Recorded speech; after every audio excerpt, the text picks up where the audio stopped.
Welcome back to the Silly Kitchen. Today we are talking about squash. Not only talking about it, we're cooking it, we're eating it, and we are going to have some fun in the kitchen. So, have you ever heard of delicata or delicata? I don't know how to say it, but it's spelt like the way I'm trying to sound it out, delicata squash. So this is not a squash that I typically find in a grocery store, but very luckily I live in southwestern Ontario where we have a lot of wonderful farmers. So a lot of the times out in farm country, on the side of the road or at different farmer stands, you can find these. And the special thing about these is that you can actually eat the skin. No, not like that. Not like that. We have to cook it first. So the first thing you want to do is make sure you give this squash a nice wash. That rhymes.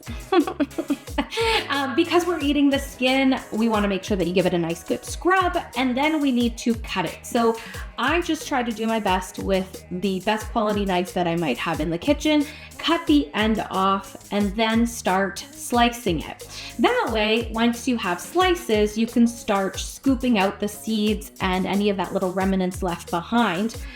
Or alternatively, because we want to try to work with a flat edge, that's kind of the safest rule in the kitchen, is that once we cut it in half, we can cut it in half again, and always using a flat edge to continue cutting. So if you're ever looking for knife skills or more sort of practical and safe ways to work in the kitchen, always try to make sure that whatever you are cutting is as flat as possible before you cut it. That's just a tip that I'm going to give to you after many, many times of doing it incorrectly and potentially hurting my fingers. And I'm going to go ahead and cut these into sort of like quarter slices, but you can dice, you can make big chunks, you can do whatever you want and pick a shape that makes you happy. So now that we have our bowl of delicata squash pieces, we are going to roast them in the oven. So time to turn the oven on to 425 degrees and let that preheat. But I want to season these first. Tip number one is you can absolutely just do olive oil, salt and pepper, and get these in the oven roasting. That works perfectly fine. I'm going to change it up a little bit today. So I am going to use some oil, but I have kind of converted to avocado oil in my kitchen. But you pick your happy olive oil, extra virgin olive oil. Maybe you have something fancy I don't even know about, but I'm going with avocado oil and of course, salt and pepper. I like it fresh. I like the grind. And then for my two additional flavors that I'm choosing today is I'm gonna do a little sprinkle, about a tablespoon of chili powder. And another tablespoon of cumin. I like these flavors in the winter especially.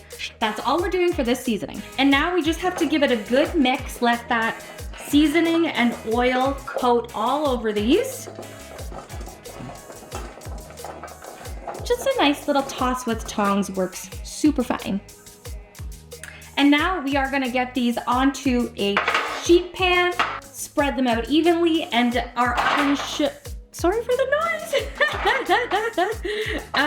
Our oven should be preheating and beeping at me any second now at 425, and these are going to roast in there for about 40 to 45 minutes.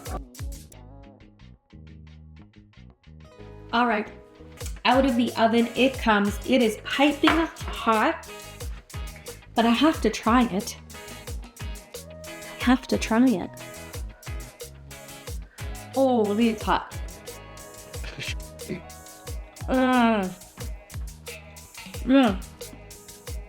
Those flavors came out so beautifully. Just a little touch of salt, a nice touch of spice, and it's perfectly cooked. The skin is perfectly edible. It's nice and soft. Delicious. Okay, so besides eating these hot out of the oven, I have to have one more. Okay, so besides eating it hot out of the oven just like that, what are we gonna do with this squash? So Some of my favorite ways are on a salad. It is such a nice touch, especially in the colder months, to have something warm on a salad. So pair your favorite salad with a little bit of this warm, spicy squash. It's great just on the side of your protein and another vegetable. The other thing that I love to do is mix it with other roasted vegetables. So add carrots, another squash, maybe butternut, some turnip or parsnip, put them all on a sheet pan and roast them the same way. And then you've got a more bountiful side dish for whatever you're having for supper. So those are a couple ways that I like to use them. I love this. It's such a really nice texture. I enjoy that I don't have to peel it. And I hope that you enjoyed this episode of The Silly Kitchen. And I hope to see you again soon.